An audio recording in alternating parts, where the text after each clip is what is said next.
evening, everybody. This is Big Dave Martell here from The Bog, and I'm joined with my good buddy Mike from Imperium Press. And today we are going to talk about a critique of monism. In the recent weeks, we have had this debate going on between essentially two schools of thought, that of differential ontology and hard polytheism, which is the authentic Indo-European way of viewing cosmology and metaphysics, versus the late Greek understanding of neoplatonism or Platonism, which can be described as monism. And these two things, despite what some will say on the monist side, are fundamentally incompatible, and we're going to get into this today. And this has gone so far as there are even some Neoplatonic pages out there that have called us.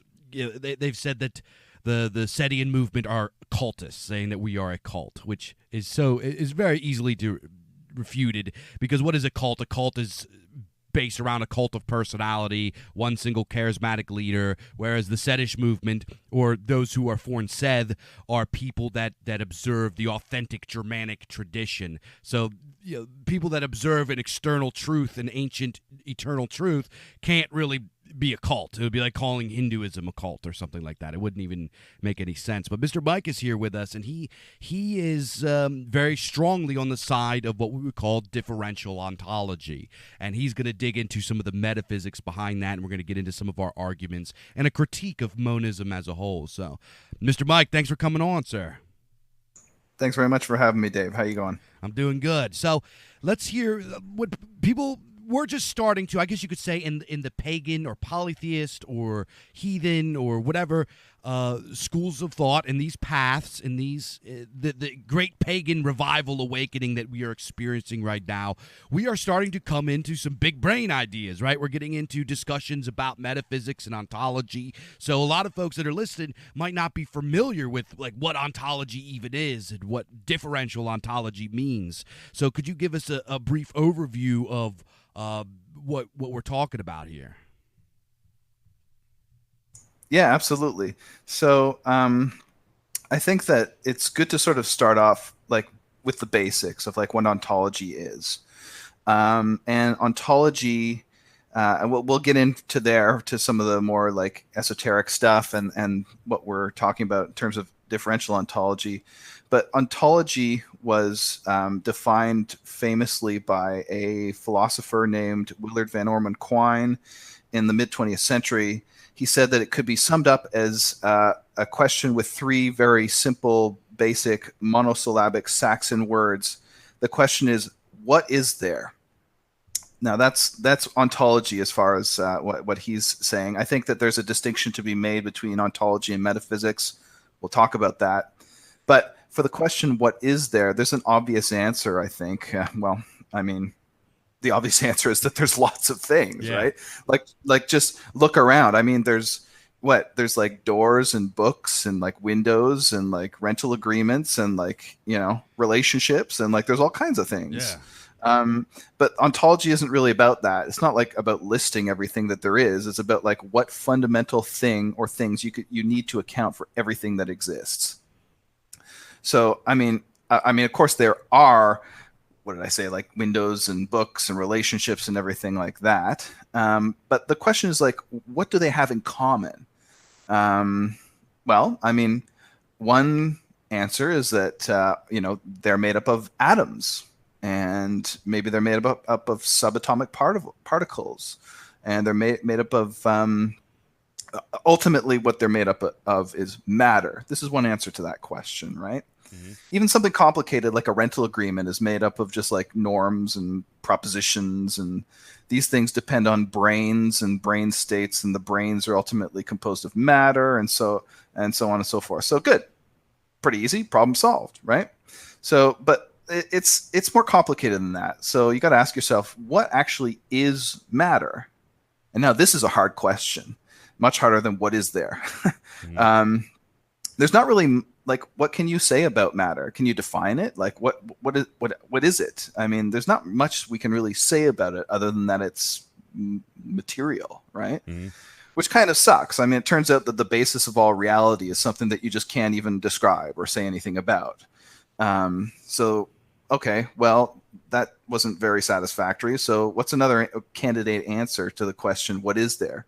Well, one answer that people have given is ideas.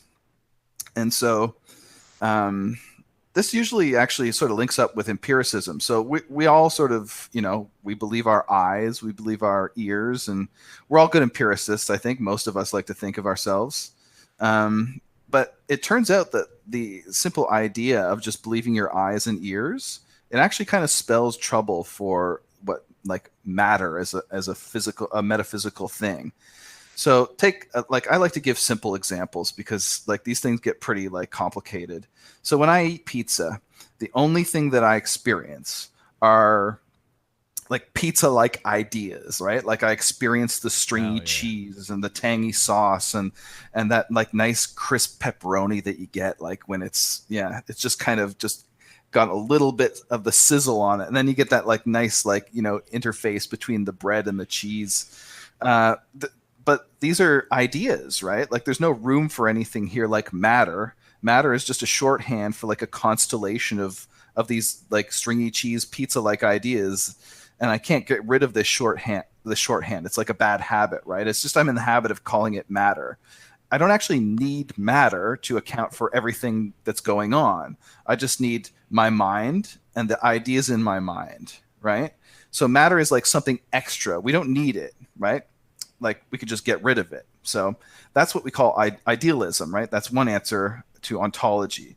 And so, okay, well, I mean, that one has its own problems that like really aren't that worth going into. It kind of leads to solipsism. So what's another candidate answer? Well, you could say maybe relations, right? Like, so Dave, you're not a fan of the mechanurge. I know this, but what about science? How do you feel about science? Do you believe in it? I mean, you can't really deny that it exists, but I mean, okay. So my relationship with science is a little bit difficult, I guess you could say. It's a little bit complex because on one hand, the scientific method is needed, right? We need processes in order to understand our reality. We need quantitative processes in order to discern and understand and make sense of how we interact with material reality. I am very notorious for saying that science is gay because I believe that the scientific processes have really kind of poisoned our minds into not being inspired creative thinkers and has made us very rigid robotic people. But that's a whole nother topic. Science exists. Yeah, no, I am totally on the same page as far as like, hating the sort of like brain dead scientism. Like, I fucking love science, guys, right? God, like this kind of thing. It's just annoying. But I mean, we can't really deny that science is like authoritative in its own domain, right? Mm-hmm. But the thing is like science is pretty committed to materialism, I would say. Yeah. But the weird thing about that is that like what counts as matter actually has changed a lot through the years, right? It started out as something like obviously kind of like concrete and underfoot or whatever. But now it's one half of what we call matter energy, which is like sort of the Einsteinian revolution. And if you look back at the history of science, the history of science tells us that like everything that we thought existed actually doesn't exist at all. Like it started out as the four classical elements. Like we thought everything was earth, air, fire, and water. Yeah. Then Newton says it's corpuscles, and then that's not right. And then we think like, well, maybe it's the luminiferous ether. And then it's like, it just goes on and on like that, right? Like everything that we think matter is, it turns out it wasn't. So like, why shouldn't we expect that like is going to continue tomorrow, right? Like it's going to go on indefinitely. So, I mean, okay, well that sucks for matter, but like, is there anything that hasn't changed, right? So, and the answer is yes, there is. The mathematical structure of our scientific understanding hasn't changed. Like we still use math and numbers to like express these things and even like understand them. It's no different than Newton or even like Pythagoras. So could it be that like what really exists is actually just the relations between things? So anyway, what I'm sort of getting at, it's a bit of a long-winded explanation, but the question, what is there, isn't at all simple. But my view on the matter is that it's a totally like autistic question. Like, why should there be one thing, say? And even if there is, even if there's like one ground of all being, it's like we'll never be able to say anything about it because it won't have properties, because like all properties will be grounded in it, right? And this is where differential ontology kind of comes in. So differential ontology is kind of like a different beast. Like, it doesn't say here's the one thing that there is. It doesn't even like answer the question, what is there? It answers a totally different question. And the question is, what can we say about existence? And I think that this is like a way better question than like, what is there? Because it doesn't actually presuppose an answer. Like, metaphysics kind of tends toward monism. Like, almost all metaphysicians today are monists, just by the nature of the question. It's not what are there, it's what is there, right? And this is kind of like the differential ontology is kind of close to some of the more interesting continental philosophers like Heidegger in the 20th century. So it's answering a different question, but it does pose a challenge to monism, right? Because what differential ontology basically says is that difference is the primary mode of existence. And this requires that there is more than one thing fundamentally. So not only does like differential ontology answer the question, like, what can we say about existence? It also sort of like, draws a line around what we can say about the question, what is there? Namely, like, that is, there's more than one thing, right? Yeah. So I think that like differential ontology is not only like it's very intuitive. It's actually a much more ambitious idea. I think it tells us like a lot more than monism ever could. So that's just a bit of a setup for it there. And it's observable, right? It's observable. Everything that we know, like you get into the schools of phenomenology and these kinds of things. What was one of the biggest parts of phenomenology is understanding that how we interact with reality is based on constructs.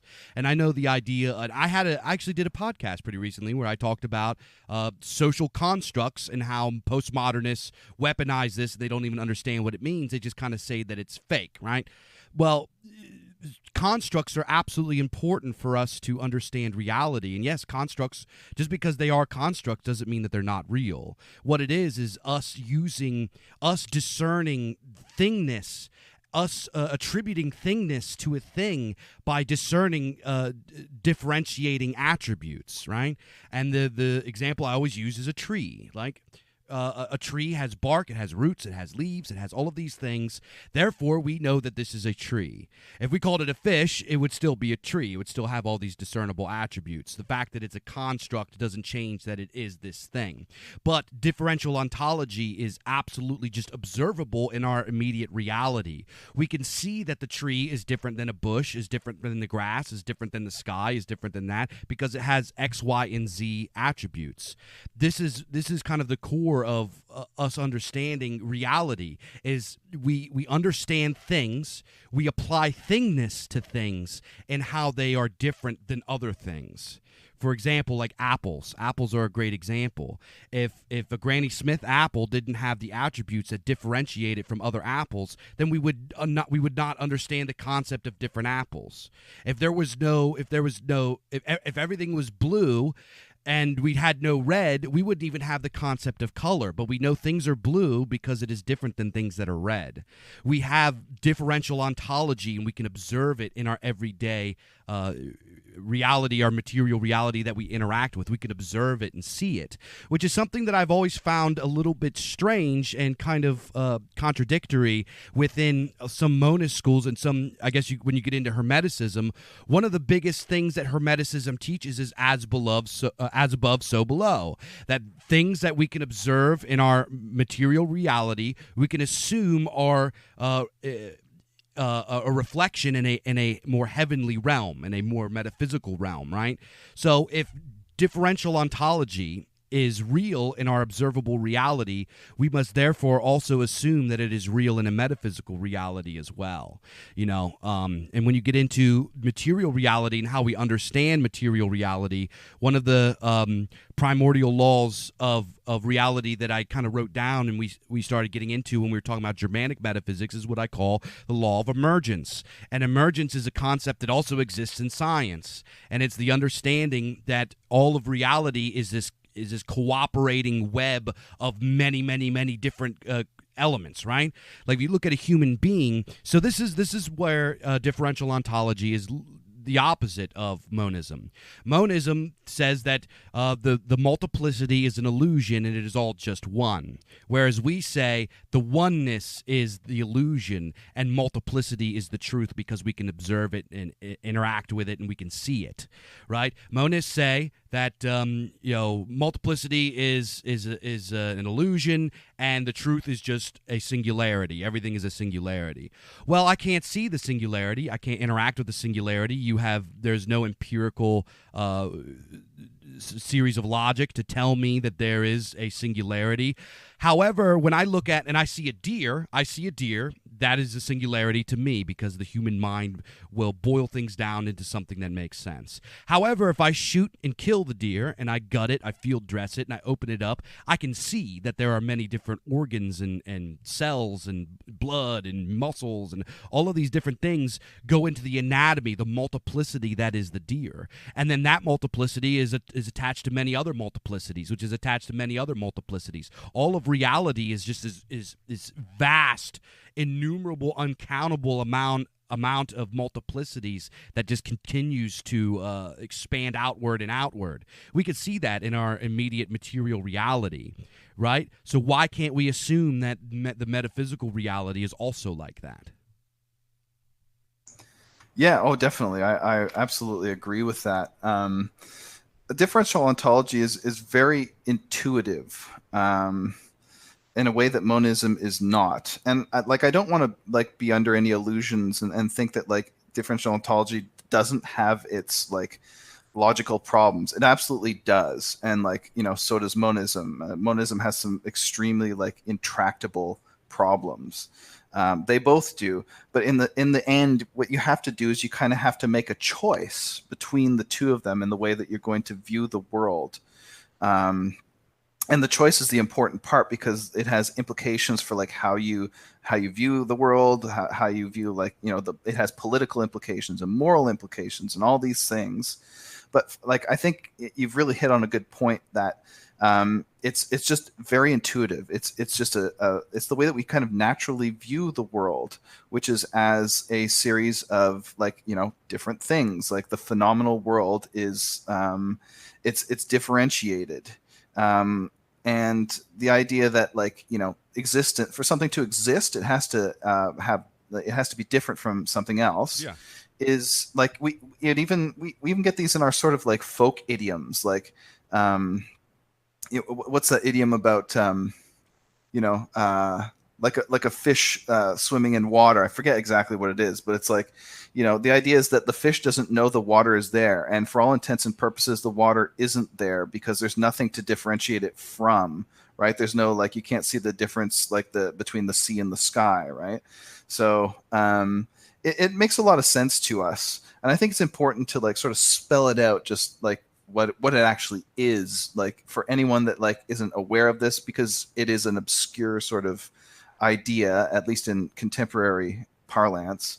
So at its simplest, differential ontology is just the obvious idea that to be a thing, you have to be different from every other thing. And I mean, this is so obvious. It's almost a tautology, right? But the crazy thing about it has really far-reaching consequences that I'm sure we'll unpack as we go along.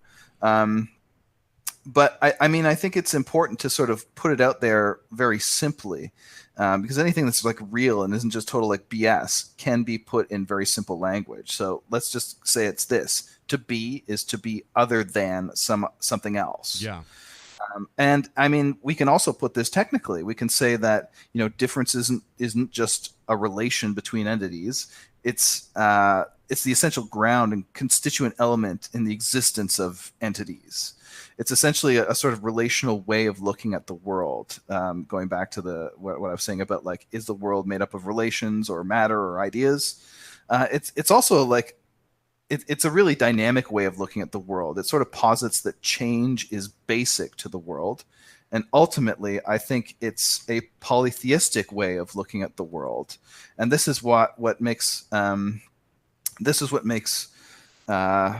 Neoplatonists so uncomfortable, is that most of them are monotheists, especially today. Well, I mean, Neoplatonists, I mean, they're all monotheists in that they believe in the one, but like, it doesn't even grow out of what was a polytheistic culture back in the Hellenistic era. It grows out of a monotheistic culture now. So it's even more so. But we, as like Indo-Europeans, are all, maybe not all, but like enough of our creation myths are imbued with this like difference and like distinction and plurality and liminality that I think we can say pretty safely that it is sort of baked into who we are, right? Like, so I've got a couple of myths here, creation myths, that I'm just going to sort of read out to you here, and I think that people will sort of see what I mean. So you take the first one, which is Hesiod's Theogony, and it goes, first came chaos, and then broad-breasted earth, secure seat forever of the immortals who occupy the peak of snowy Olympus, the misty Tartarus in a remote recess of the broad-pathed earth, and Eros, the most handsome among the immortal gods, dissolver of flesh, who overcomes the reason and purpose in the breasts of all gods and men. So to sort of recap there, we've got the first thing that comes in is chaos, and chaos is emptiness and sterility and whatnot. And then we get earth, and earth is fullness and fecundity, and it's just absolutely full of life, right? And then we get Tartarus, which is sort of like, that's the place where the giants would be exiled or whatever after the Titanomachy. That's coldness and pain and suffering. And then you got Eros, and that's heat, and that's pleasure and passion and all this. It just goes on and on like this for the first like several verses in Hesiod. Basically, you've got this play of opposites that like this is like how creation happens. This is the basic idea of existence. There's also a Celtic myth that's sort of like, it's very, very fragmentary, but it's preserved. And it goes, long ago there were two gods who were brothers, twins born together from the same womb of a great mother goddess of the sea. When these brothers grew up, they left the ocean behind and came to dwell among the people who lived near the sea. I mean, it's not much to go on, but it still displays, like, we get all the hallmarks of differential ontology, right? You've got this pre-dawn, like, primordial chaos. Then you get the differentiation out of it, and you've got these divine twins at the beginning of time, and they're born out of chaos. They're sort of like the first, like, instances or like blinkings of existence. And then you've got them crossing a threshold that marks sort of the beginning of a new age, and so on, right? And this one you'll be really familiar with. This is the Norse creation myth. So before the beginning of time, only the world of Muspelheim, which is a fire, existed, guarded by the primeval fire giant Surt. Ages passed before the world of Niflheim, which is ice, was made, and between the two worlds was Ginnungagap, the primordial void. 11 rivers rose from a spring called Vergelmir and flowed into this void from Niflheim, carrying with them streams of poison. The rivers froze as they reached the void, and poisonous vapors rising from them forced rime, or frost. The northern part of Ginnungagap therefore became choked with layers of ice and rime. The southern part of the void, close to Muspelheim, was hot enough to melt rock, but the middle, halfway between the ice of the north and the fire of the south, was mild. Here the ice began to melt and drip. The heat from the south caused life to quicken in the drops, and they took the form of the giant Ymir. He became the ancestor of the race of frost giants. So again, you've got this very pronounced duality between fire and ice. And it's only in the sort of interplay between those two opposites that you actually get like the progenitor of all existence, all beings, Ymir. So I've got one more here. This one I think is the most instructive. It's the Pelasgian myth. I mean, these are pre-Aryan people, but the name of the goddess here is Indo-European, and I think it just has all these hallmarks. It goes, in the beginning, Eurynome, the goddess of all things, rose naked from chaos, but found nothing substantial for her feet to rest upon, and therefore divided seas from sky, dancing lonely upon its waves. She danced toward the south, and the wind set in motion behind her seemed something new and apart with which to begin a work of creation. So that one's pretty obvious. The original, mother goddess divides the sea from the sky. It sets apart the wind. That's the beginning of the work of creation. Throughout all these myths, and there are more, it could go on and on. Throughout all these Indo-European myths, you see that difference is constitutive of existence. It's sort of like the womb out of which existence springs. So I think like we have to conclude here that basically duality and difference is kind of at the bottom of our theology as Indo-European peoples. And so it can't really be denied. Like basically to deny differential ontology is to radically break from who we have been for like 5,000 years. Yeah. So yeah, I think that's important for us to sort of understand that this is sort of like native. This is our native soil. And you said very succinctly early on, and I agree with you. Said it's baked into who we are, and you've just demonstrated in our myths, the Indo-European myths. And not only is it baked into our myths, it's baked into our language as well. What is the Latin word for truth? The Latin word for truth, what is true, is veritas, right? Veritas, sounds like the word verify in English. Well, if you go back to the Pi word, the Proto-Indo-European word that is the root of the word veritas, it comes from the prefix particle ver, which was from veros, which became ver and per. And we see these particles appear in language that we have in modern English today, such as the word where. Like to say, where is that? What you're saying when you say where is that is you are using that prefix particle, ver or where, which means to set a boundary or to set something apart, to define something as opposed to something else. Where is that? How do we know where it is? Because that location is ontologically different than where we are now, right? It is getting into the question of locality. And then also you see the word per, and per is something that is found in like miles per hour, or if you're from Europe, kilometers per hour, or whatever those people use. And then you get into like something like parameter. What is parameter? A parameter is saying we define this area, the boundary of this area, versus what is on the outside. It is something that is separating it. It is ontologically differential from the area that is outside the parameter. This is baked into our very language, this idea of differential ontology. It's how we define and understand reality, period. Oh, yeah, absolutely.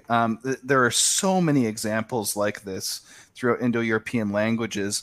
And it's important because it's not just that, like, it's not just an effect of, like, how we think. It's also, like, language doesn't just describe the world. In some sense, language constructs it. Like, you can see embedded in language the basic sort of imperatives at the heart of a culture. Yeah. What it demands that you notice, what it demands that you ignore.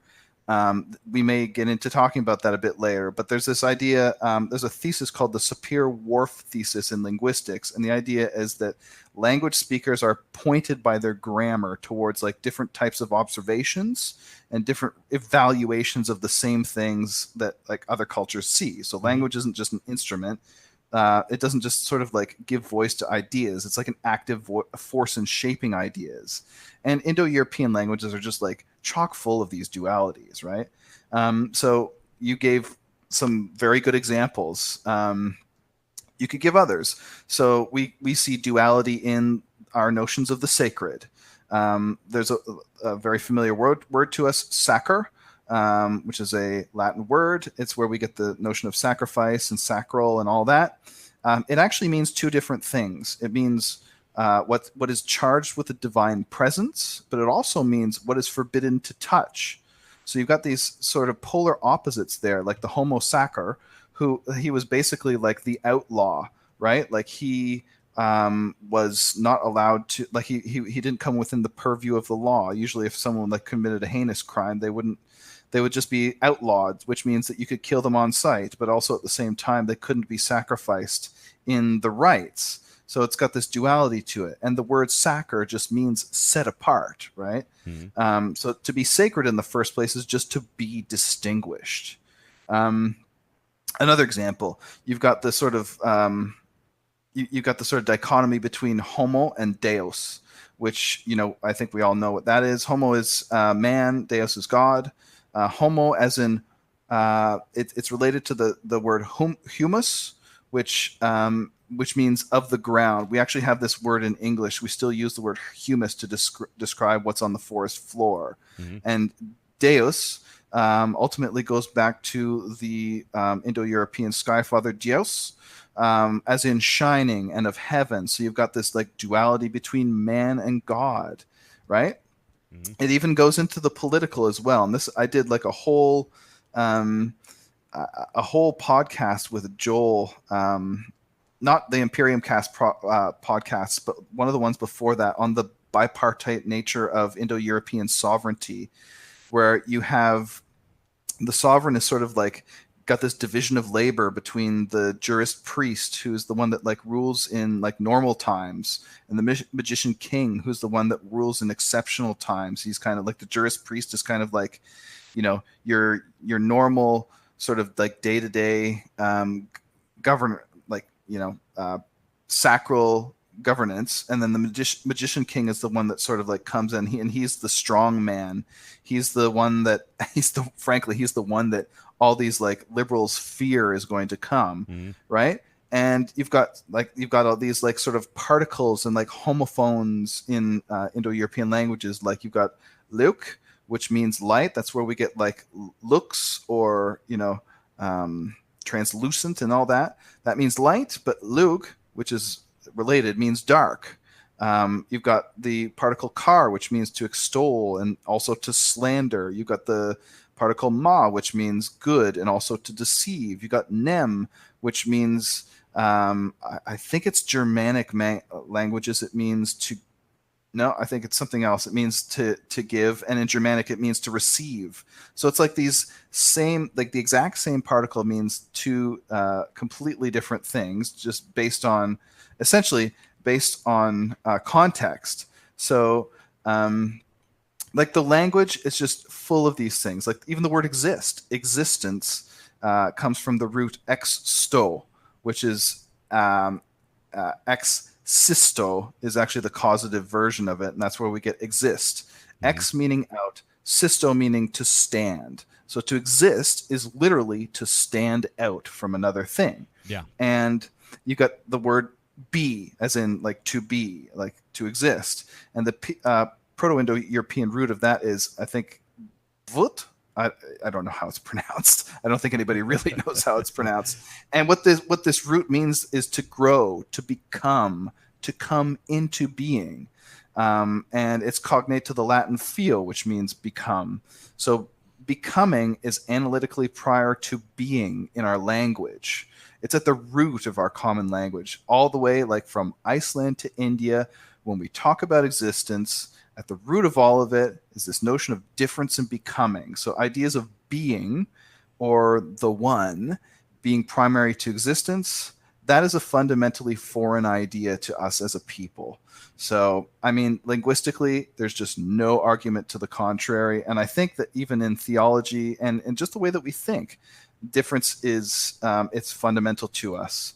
So, I mean, there are definitely, like, we can certainly make logical arguments against monism, but at the end of the day, what it really comes down to is to be a monist is to sort of turn our back on what makes us a people.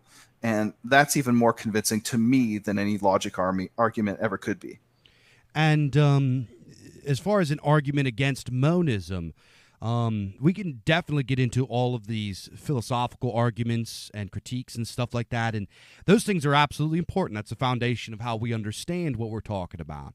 But when I look at the nuts and bolts, the meat and potatoes of a certain topic or a certain worldview or a certain philosophy or idea, I want to know its consequences and its practical form. How does this affect us? How does this guide where we go? How does this change our worldview and stuff like that? And I would argue that the consequences for this monist way of thought have been absolutely detrimental and have been horrific, really. So I'm not going to name any names, and this person I'm talking about isn't somebody I dislike. I like this person. I respect this person. But I was in a chat with ran by this person, and this person identifies as a polytheist, except they are very heavily influenced by Julius Evola, who is a Neoplatonist. And there was this big heated religious argument in their chat, and they came down and said, stop arguing about religion. Who are you to criticize another person's religion when we are all just illusionary beings trying to find our path? And that sounded so universal and liberal to me that I was like, it really rubbed me the wrong way.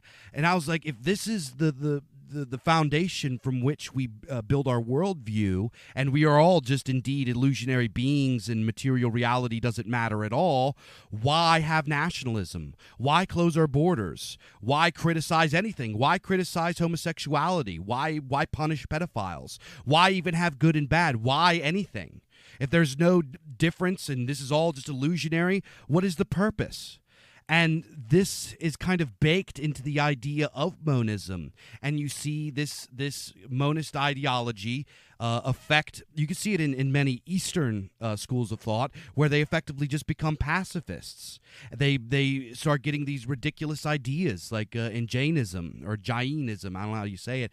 They sweep the ground where they walk because they don't want to destroy any bugs. They don't want to step on any bugs because they view bugs as their equals. And while, I don't want to disrespect their tradition or anything like that, but in the Western world, that seems kind of crazy, right? Why would you go to all that trouble to save bugs? Why be a pacifist? What does pacifism do for us? It's kind of completely just antithetical to the natural drive of living organisms as a whole to preserve yourself and to carry on your genes.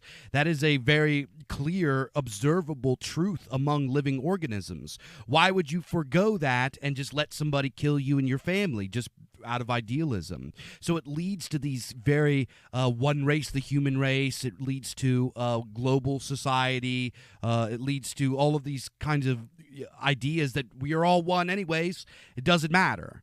When people that had differential ontology as their foundational truth understood things like tribal ethics, they understood things like folkism, they understood things like the outsider versus the inside, Utengard versus Innengard, the Valha, those people who are on the outside. When we take on this monist worldview, it has very catastrophic consequences for us philosophically as society.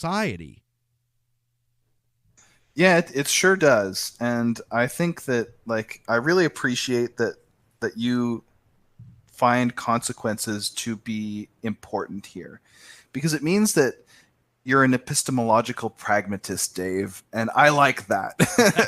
You're a man after my own heart.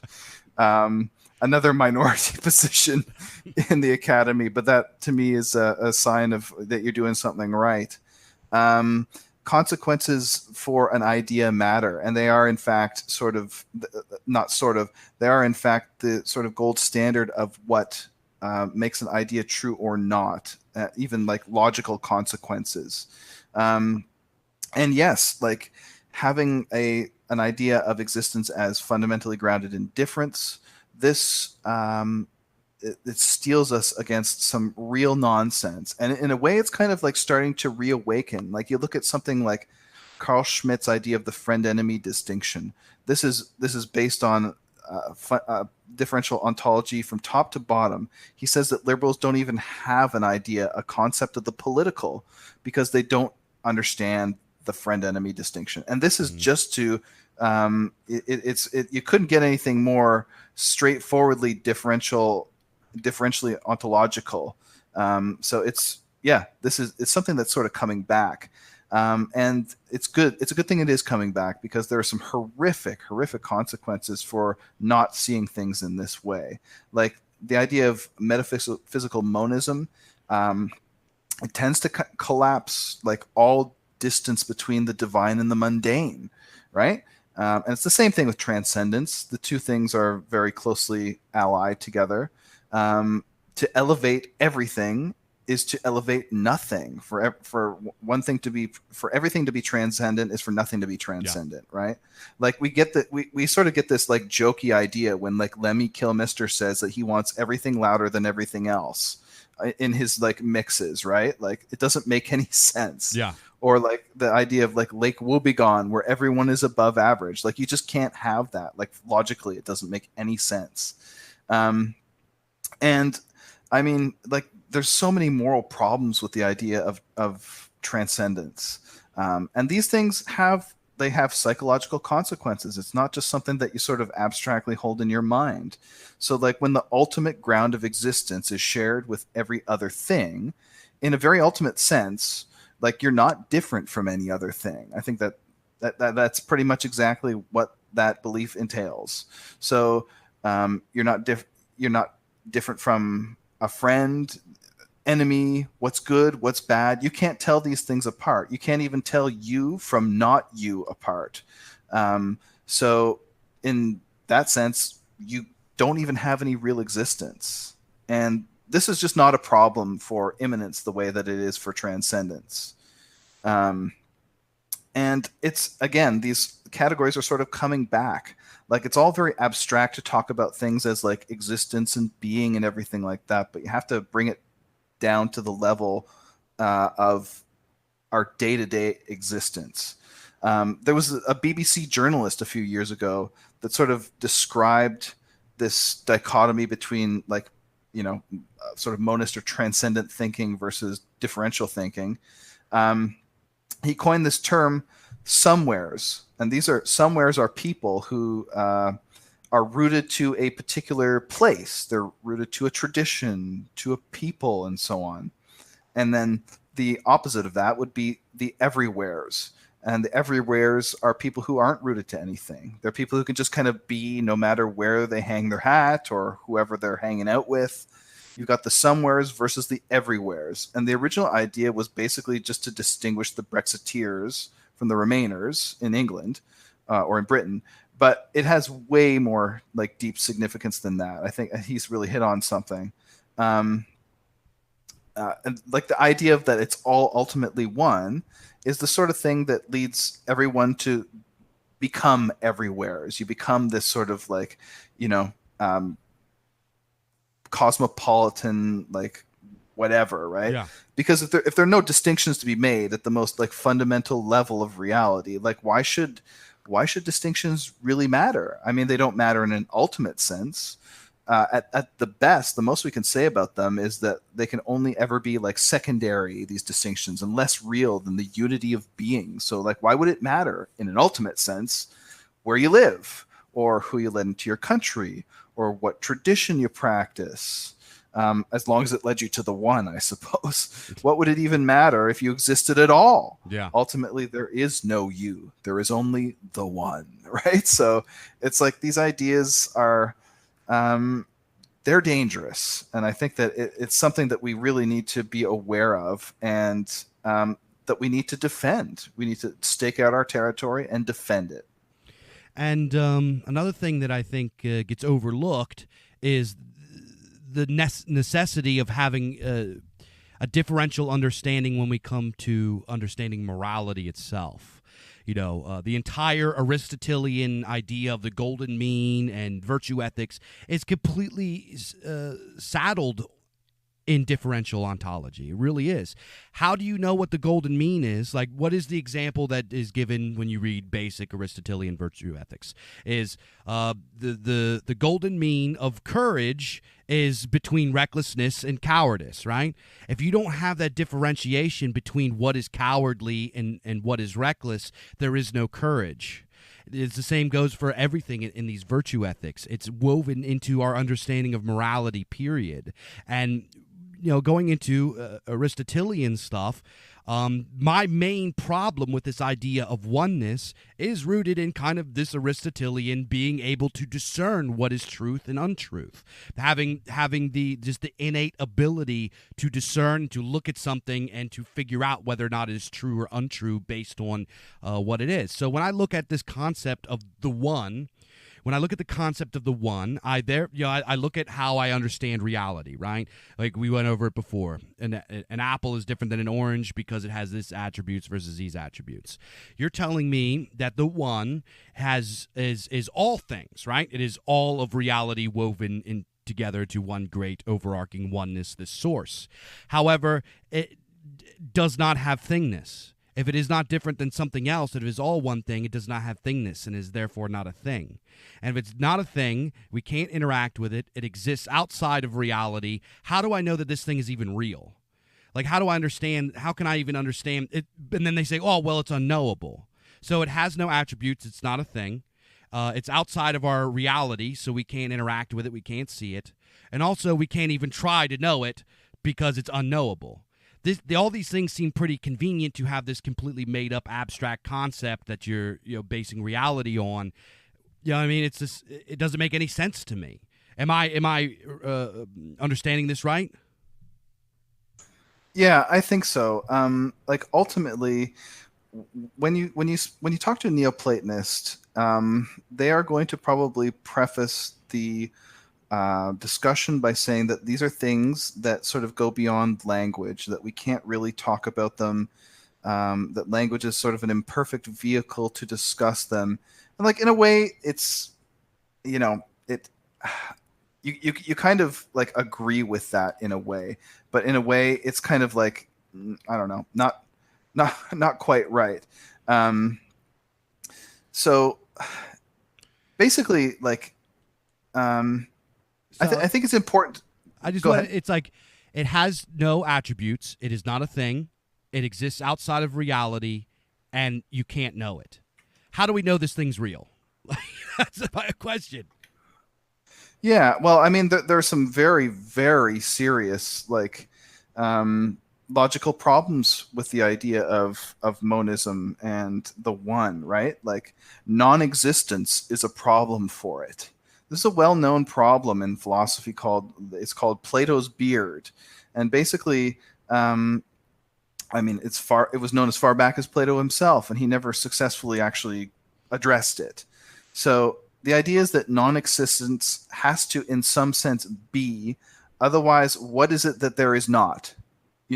Like, so on the one hand, like we could say that non-existence is not, so non-existence doesn't exist. But then saying that something doesn't exist, like unicorns or something like that, it doesn't make any sense because there's nothing that the word unicorns points to. So the phrase unicorns don't exist is just like gobbledygook. So this is obviously stupid, and we can't say that non-existence is not. But, maybe we could say that non-existence is. But then we get something other than the one thing that exists, right? Like there's the one on the one hand and non-existence on the other hand. So, the one is the ground of all existence, and non-existence is the ground of all non-existence. And I mean, at this stage, like we at least have to say that like they're different, right? And then we're back to differential ontology. So like monism it has this problem. It basically like breaks language. It makes it impossible to even talk about these things. And, like I say, they openly admit this. They will tell you that these matters are just beyond language. And it's kind of like half true. Like, it's true in that like monism basically forces you into this cul-de-sac that makes you deny the law of non-contradiction. That is, it's false and that these matters are not beyond language, but they're just beyond propositions, right? So like it's half true. that, like, monism does kind of break language, but it's also half false in that you can describe these things with language. It's just that they sort of hamstring themselves. What the metaphysics is, and by metaphysics, I don't mean like talking about the sacred or thinking about reality or what it means to exist. Metaphysics is, in some sense, is just the error in thinking that language is exhausted by propositions. So I think that requires a little bit of unpacking. So what monists are up to, they're asking the question, like I said at the beginning, what fundamental things do you need to account for everything that exists? And I think we need to, like, it requires a bit of a short detour into language. So there are three basic kinds of words that we use in language. There's ostensive, commands, and propositions. Ostensives are like when the word is just a gesture at something that's like present to both, like you and I, to the speaker and the listener. So this would be like yelling fire in a crowded theater or something.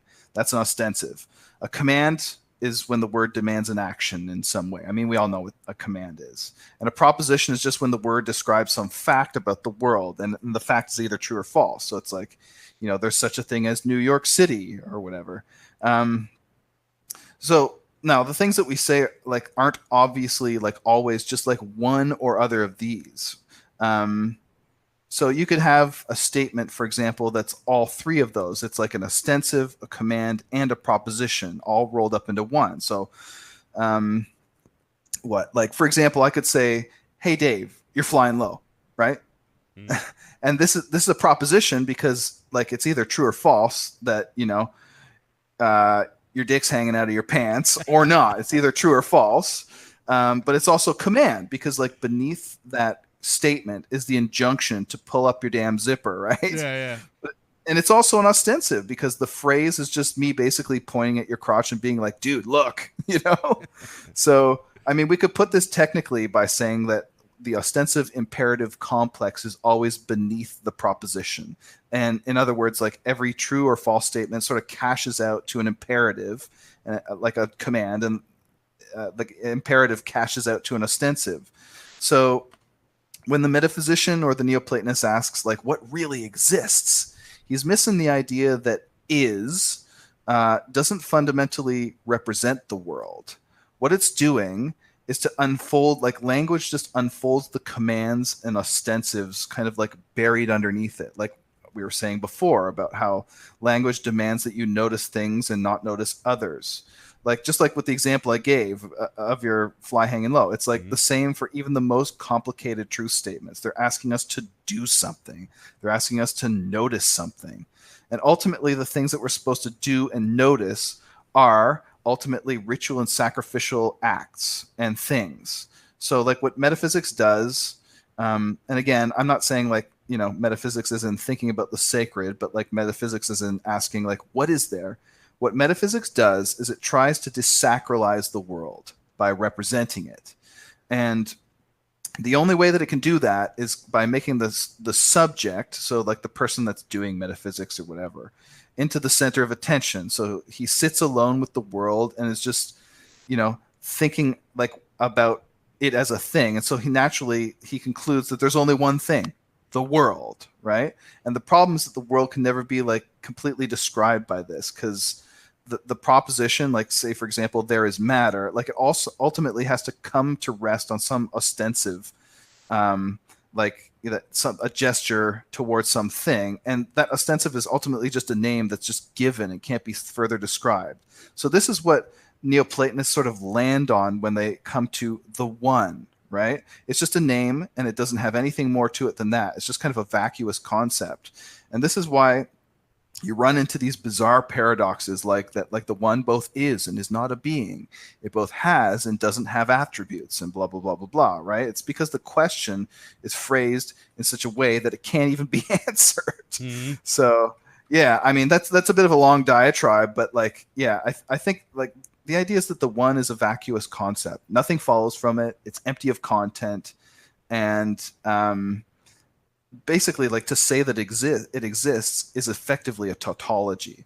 So these are the kind of logical problems that you run into when like you're basically trying to do metaphysics and come up with monism. And like I say, there are problems with differential ontology too. It's just that I think that they're far like more they're more preferable to what we get with monism, especially because of the moral consequences. So like ultimately the moral questions to me are way more interesting than the logical questions. Yeah, and the one final topic that I wanted to dig into was okay. So for me, as somebody that is boots on the ground, grassroots, blue collar, I'm a good old heathen, man. I look at the world in a very simple way. I try not to go too far in because I try to be a very pious heathen. I try to live by the words of the gods and live by the words in the Havamal. You know what I mean? And in the Havamal, one of the things that Odin teaches us is it is best for a man to be middle wise, not over cunning or clever, right? And what he's telling you here is there are things that are more important than trying to figure out all of this overarching grand philosophical talky talk. You should just do what is good. And when I think about what is good, I think about what another important Germanic concept which is Urlog, or natural law. Or if you are into the Vedic stuff, it would be kind of like Urta or Dharma or something like that. And when we look at Urlog? What is natural law? Natural law is that which nature rewards to be good. The example that always gets brought up when you take a class or watch a video about natural law is the idea of a flower. A flower that blooms is a flower that is a good flower, right? A flower that does not bloom and does not carry on, it's blow its seeds out in the wind or whatever, and it just croaks and dies before it does that. That's a bad flower, right? It's very simple to understand this. So when I look at these monists in practice, I'm like, what observable empirical good does it create? And this is an idea that is in many schools of thought, religious schools of thought. I've heard over and over again from different yogis and Hindu priests and stuff say, well, you practice Sanatana Dharma because it gives you good results. It is good for you. And in heathenry, we understand to have a relationship with the gods, to have a relationship with your kin and your folk, and to live by the laws of the gods are inherently good. And you can see the good results. When I look at monism and I look at Neoplatonism, I see something. You used a word, vacuous, which is just like an empty void. It's just this endless philosophical talky talk and pretty much a circle jerk with no results. How do I pray to the one? What are the philosophies that the one teaches for us to live? Can we have a relationship with the one? What are the prayers to the one? What does the one demand us to do? What happens when we die? Does the one help us go to a better afterlife? Like what good comes out of monism? What are the rites and rituals? How do we develop tradition from Neoplatonism? Because I see nothing. And in fact, what I have seen is people, different traditions, the Christian traditions more specifically, literally pick up and lift Neoplatonism and put it into their tradition because it has no inherent tradition, because tradition cannot come from it, right? Because if all things are the same, if everything is just all, then what is? You know what I mean? There's no differentiation between anything. There's no real reason to exist. It just doesn't make any sense to me. As somebody that is I would say a grassroots, blue collar religious guy, what good comes out of it? I have not seen any. Whereas, in contrast, Indo-European traditions, we can go back in time and see all of the good that comes from it. Our people were conquerors during the time that they had relationship with the gods and they performed their rites. They were fertile and virile. They had many children. They populated the world. They did so many great things. So how is it that I can look at Neoplatonism, and Neoplatonists very much, they say, this is the superior form of theology. This is the superior understanding of metaphysics. If it's so superior, how come I have not seen any superior results? Well, that's what you have to look at in the end, I think, isn't it? Results. My mom gave me some really good advice when I was a teenager, and she basically said, and she was a religious lady. She said, "Look, I've seen a lot of sort of like wisdom traditions out there. There's a lot of ideas about what the ultimate good is and what we need to be doing with ourselves. But I haven't seen almost anything that just helps the man in the street. For the most part, it's a bunch of nonsense, right? Like it's a bunch of stuff that like doesn't have any good consequences at all for most people. And we are a pragmatic people as Indo-Europeans. That's a very pragmatic piece of advice that she gave me. We're ultimately an orthopraxic people, which is to say that we are more concerned with doing things properly than believing the right things.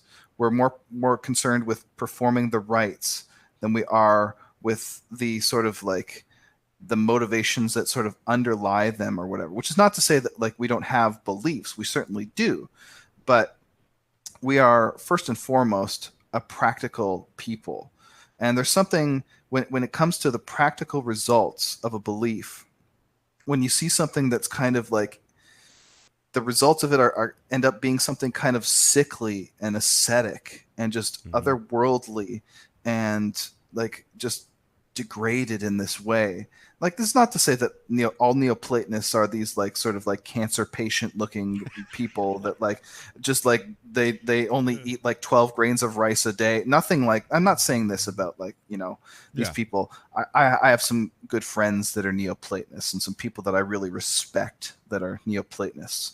But I'm not talking about individuals. I'm talking about the tradition as a whole. I'm talking about what it sort of engenders in people generally. That's what I see. I see the sort of asceticism in it, the sort of otherworldliness that is, I mean, you can make whatever arguments you want to make about how the one and transcendence, it doesn't take away from your worldly engagement. The fact is, for the vast majority of people who get really heavy into this stuff, it does. And so we have to look at the consequences. Like, what does transcendence and monism actually lead to in practice? And it leads to some pretty troubling things, I think. Like, we get this practical problem with the demotion of immanence to kind of a special case of transcendence. We get this moral problem. And the problem is this: monism is kind of like an entropic way of thinking. You introduce entropy into your categories, right? You're obviously unable to differentiate one thing from another. It kind of it contaminates our categories. It makes separating things impossible. It even, in a very real way, it makes thought impossible because distinctions are only apparent. And this entropy, this inability to tell one thing from another, and in an ultimate sense, is the exact same thing that liberalism demands of us. There's a straight and narrow path from this kind of thinking to not being able to tell apart like peoples or concepts, or even like ultimately even good from bad. So like this is not what you want, right? So I mean, again, sort of just a hammer on this point, a better question than like, is your belief true? I think is a better question is, what does it demand of you? And ultimately that is the criterion of what makes it true. Like, there's no middle ground on the question of like, is there one thing or many things? It's not like, you can't have like, well, it's one and many, and it transcends one and many, because it's like, well, dude, you just came back and told me that it's one, right? Yeah. So let's just take the answer it's one as the the answer that we're going to run with. Well, the problem is that monism, metaphysical monism, is metaphysically anti-hierarchy. Like, how can you have a hierarchy of one? It just doesn't make any sense, right? Yeah. You're like Robinson Crusoe, just king of the hill on his own island. Like, there's no hierarchy there. To have difference and rank and hierarchy, you need plurality. You need change. And when you collapse reality into one, you just get you actually get the most perfect equality imaginable, right? So like, what are the political implications of this? I think it's pretty obvious, and we don't really need to spell them out. But I think that you can sort of wrap this up by just basically saying, like, just look at where monism comes in on the timeline of the birth and death of civilizations. Like, Plato comes in super, super late when it, as regards Greek paganism, right? Like, Greek theology went back at least 2,000 years before he came onto the scene, and it was based on the state cult, the heroic cult, and ultimately at the bottom of it all, it was based on the ancestral cult. All these things are orthopraxic, which is to say incompatible with Plato, and this is what actual Hellenic paganism looks like. So by the time we get to Socrates, the whole thing is radically degraded. It only maintains the outward forms. And, well, what's the result of this? Within a couple of centuries, the Greeks found themselves as Roman vassals. So there you go. There's your answer. For me, that's kind of the long and short of it. So there you go. That the final word on Platonism for me.